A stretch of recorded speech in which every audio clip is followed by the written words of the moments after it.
बहुत स्वागत है आपका। सबसे पहले तो आप सभी दर्शकों को नवरात्रि की ढेर सारी शुभकामनाएं और माता रानी आपके जीवन में शत्रुओं की बाधाओं को शांत करे या फिर नाश करे और आपके जीवन में ढेर सारी खुशियां लेकर आए। तो चलिए जानते हैं आखिर नवरात्र में कौन से प्रयोग किए जाएं कि माता रानी प्रसन्न हो। नवरात्र के दौरान पूजा पाठ में विभिन्न तरह की पूजन सामग्रियों का इस्तेमाल किया जाता है और जब वैसे तो साल में 2 बार नवरात्र आते हैं, चैत्र माह में और शारदीय नवरात्र यानी ये आश्विन मास में मनाई जाती है। तो इस दौरान माँ के 9 स्वरूपों की 9 दिनों में पूजा आराधना की जाती है और इन 9 दिनों में ही किसी भी दिन विशेष प्रयोग कर लें तो इससे आपके जीवन के तमाम परेशानियों का अंत हो सकता है। नवरात्रि के दौरान लौंग से जुड़े हुए टोटके भी किए जाते हैं और इसके पीछे ये मान्यता है कि ऐसा करने से धन, वैभव, सुख, सौभाग्य की प्राप्ति होती है और लौंग से किए जाने वाले टोटके कई प्रकार के जीवन में सुखों को बढ़ा देते हैं। तो नवरात्रि में लौंग से जुड़े हुए ये टोटके आपके किस्मत को कैसे बेहतर कर सकते हैं, आज हम आपसे के साथ यही साझा करेंगे।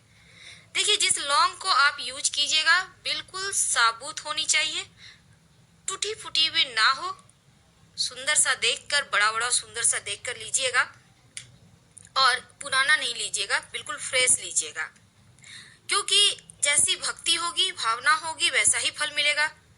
अब धन की समस्या हर किसी को परेशान करती है। जिसके पास धन है वो चाहता है और हो जाए, और जिसके पास नहीं है वो तो चाहता है ये माँ लक्ष्मी आ जाए।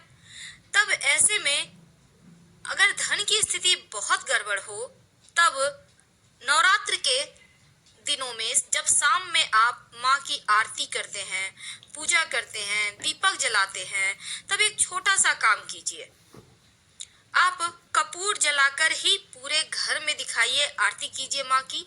और जब आप कपूर जलाइएगा 9 दिनों तक लगातार ऐसा कीजिए, या आपके पास अभी जितने ही दिन बचे हैं उतने दिन कर लें।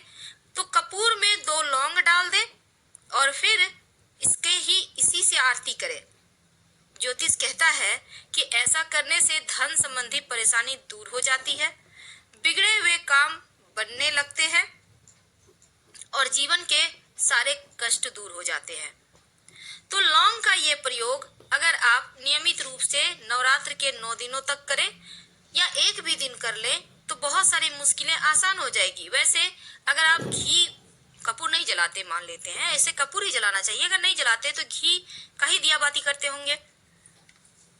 तो जब दीपक जलाएं तो घी में लाल धागे की बाती डालिएगा और उसमें 2 लौंग डालकर ही आपको दिया बाती करना है। वैसे ये प्रयोग सुबह भी कर सकते हैं, शाम में भी कर सकते हैं। कई बार क्या होता है, आपके बहुत सारे ऐसे कार्य हैं जो बिगड़ गए हैं, बन ही नहीं रहे हैं। बहुत सारे रिश्ते बिगड़ जाते हैं, बहुत बार नौकरी व्यवसाय में परेशानी आ जाती है, बहुत बार जीवन में बहुत सारी उलझने होती है जो आप ना किसी से कह सकते हैं, ना ही वो चीज आपसे जरिए बेहतर हो पा रही है। तब ऐसे में एक छोटा सा काम करें कि बिगड़े हुए काम ही बन जाए। नवरात्र में किसी भी दिन करना है, लेकिन ये प्रयोग लगातार 3 दिन करना होगा। इस प्रयोग का यही शर्त है। तो 3 दिन तक लगातार एक छोटा सा काम करें।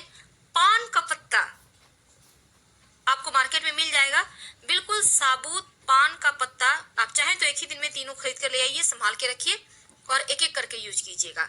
तो एक पान का पत्ता ले लें। अब पान के पत्ते का डंठल हटा दें, उसको धोकर साफ कर लें। अब पत्ते पर चिकने जो भाग है, चिकना साइड, उसके ऊपर 2 लौंग रखिए। दोनों हाथों से उठाकर माँ दुर्गा के चरणों में रख दें। ये प्रयोग आप अपने घर में ही कीजिए, मंदिर जाने की आवश्यकता नहीं है। जितने भी हम प्रयोग बताते हैं आप अपने घर में कर सकते हैं, कोई दिक्कत नहीं है। अब ये जो आपने पान के पत्ते पर लौंग माता रानी के चरणों में रखी, माँ से प्रार्थना कीजिए कि आपके जब जीवन के बिगड़े हुए काम बन जाए। तो क्या होगा, बाद में इसको आप प्रसाद के रूप में पान का पत्ता, लौंग आप खा लीजिए, कोई दिक्कत नहीं है। माँ की कृपा से आपके तमाम बिगड़े कार्य बन जाएंगे। कई बार क्या होता है, आपके घर में बच्चे बड़े हो रहे हैं, विवाह नहीं हो पा रहा है, लड़की है, लड़का है, शादी नहीं हो पा रहा। अब ऐसे में शादी विवाह में अगर बहुत अड़चने आए, आपको लगे कि उम्र कुछ ज्यादा ही हो गया है, नहीं हो पा रहा है विवाह, तब भी ये प्रयोग कर सकते हैं। क्या करेंगे? नवरात्रि में किसी भी दिन एक छोटा सा काम करें। आपकी उम्र जितनी है उतने ही लौंग ले लें। याद रखिए, जितनी आपकी उम्र है उतना ही लौंग ले लें। अब सभी लौंग को एक जगह रखें, बिल्कुल साबुत खूबसूरत सा देख के लौंग लेना है। अब लाल धागे के सहारे एक एक करके बांधें और बांधते समय माँ दुर्गा के मंत्र का जप कर सकते हैं। ओम दुंग दुर्गाय नमः, कोई भी मंत्र जप कर लें। इसके बाद उसको माला की तरह बना लें। अगर आप लड़की हैं तो माता रानी के गले में पहना दें, अगर आप लड़का है तो उनके चरणों में रख दें। 6 महीने के अंदर या तो रिश्ते आने लगेंगे या रिश्ते तय हो जाएंगे। बाद में इसको हटाकर आप मिट्टी में दबा दीजिएगा या किसी बहते हुए नदी वगैरह में डाल दीजिएगा। तो लौंग का ये प्रयोग दुर्भाग्य को दूर करता है, जीवन के आने वाली तमाम परेशानियों को भी दूर करता है। अब हम एक खास प्रयोग बताएंगे। नवरात्र में 9 दिनों तक लगातार आप 2 लौंग माता रानी को अर्पित करें और क्रमशः, जैसे कि आपने आज अर्पित किया तो कल उठाकर प्रसाद के रूप में खा लें, परसों अर्पित कल किया तो परसों उठा लें। ये जो लौंग है ना, अगर आप लगातार प्रयोग करते हैं, माँ दुर्गा को अर्पित करने के बाद प्रसाद के रूप में खाते हैं, तो शत्रु विरोधी चाहकर भी कुछ कभी नहीं आपका बिगाड़ पाएंगे।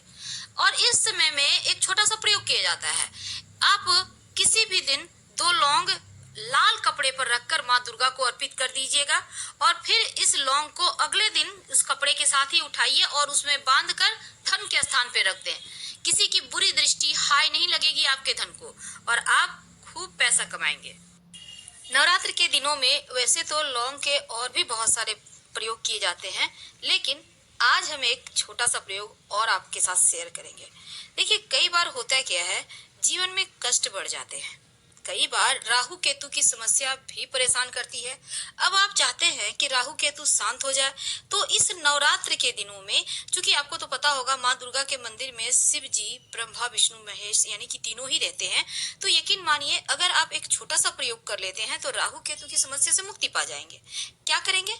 देखिए, किसी भी दिन आप 2 लौंग लेकर शिव जी के पास जाइए, शिव जी के मंदिर में, याद रखिए घर में नहीं करना है, मंदिर में शिवलिंग के ऊपर 2 लौंग अर्पित कर दें। यकीन मानिए राहु केतु शांत हो जाएगा। जीवन में जो आकस्मिक बाधाएं हैं, समस्याएं हैं, उनसे आपको छुटकारा मिल जाएगा। अब हम आपको एक खास प्रयोग बताएंगे जो आपके जीवन के शत्रुओं से आपकी रक्षा करेगा। शत्रु चाहकर भी आपका बाल नहीं बांका कर पाएंगे, क्योंकि जब हम माँ दुर्गा के शरण में आ जाते हैं ना, तो शत्रु विरोधी वैसे भी खुद ब खुद ही समाप्त हो जाते हैं। लेकिन अगर विशेष प्रयोग कर लें तो माता रानी का आशीर्वाद भी मिल जाता है। कई बार जीवन में शत्रु विरोधी बहुत परेशान करते हैं, तब माँ के सप्तम पूजा, जब 7वां नवरात्रा होता है ना, माँ कालरात्रि की जब हम पूजा करते हैं, उस दिन ये प्रयोग कीजिएगा तो आपको ज्यादा अच्छे फल मिलेंगे, क्योंकि माँ कालरात्रि दुश्मनों का संहार करती हैं। अब वैसे तो आप नवरात्र में किसी भी दिन कर सकते हैं, लेकिन ध्यान में रखिएगा। तो चलिए जानते हैं क्या करेंगे। सबसे पहले तो आप शत्रु विरोधी को शांत करने के लिए माँ के सामने एक दिया जलाएं। घी का दिया होगा, लाल धागे की बाती होगी और 2 लौंग डाल दीजिएगा। माता रानी को गुड़ का भोग लगा लें। अब शत्रु विरोधी से मुक्ति पाने के लिए विशेष प्रयोग करें। माता रानी के पास स्नान वगैरह करके लाल रंग का कोई भी वस्त्र धारण कर ले, नहीं कुछ तो एक आप तौलिया ही रख लें, रुमाल रख लें, दुपट्टा रख लें, जो भी आपके पास है। अब इसके बाद माता रानी के सामने बैठ जाइए और एक मंत्र है, ओम ऐं ह्रीं क्लीं चामुंडाय विच्चे, ओम ऐं ह्रीं क्लीं चामुंडाय विच्चे। इस मंत्र को एक बार बोलिए, 1 लौंग माँ को अर्पित कीजिए, फिर बोलिए, फिर 1 लौंग अर्पित कीजिए। इस तरह से 108 लौंग माता रानी को अर्पित करना है। यानी पहले से आप 108 लौंग गिन के रख लीजिए और मंत्र बोलते जाइए, चढ़ाते जाइए। जब सारा लौंग आप चढ़ा दे माता रानी को, फिर माँ से प्रार्थना करें। इसके बाद लौंग माता रानी को अर्पित कर दें। इसके बाद सबको इकट्ठा करके उसको जला दें। कैसे जलाना है? जैसे भी जलाइए, जला दीजिए। शत्रु विरोधी शांत। अब एक छोटा सा प्रयोग। कई बार क्या होता है, लंबे समय से कोई मनोरथ पूरी ही नहीं हुई है, तब उस मनोकामना को पूरा करने के लिए एक पान का पत्ता ले लें, चिकना साइड नीचे की ओर कर दें, रूखा साइड ऊपर करें। अब उस पर 2 लौंग रखें, दोनों हाथों से बहते हुए जल में प्रवाहित कर दे। ना मिले बहता जल तो पीपल के नीचे रख दे। आपके समस्याएं समाप्त। बढ़ता जाएगा, शत्रु शांत हो जाएगा। हम आपसे विदा लेते हैं। हर हर महादेव। धन्यवाद।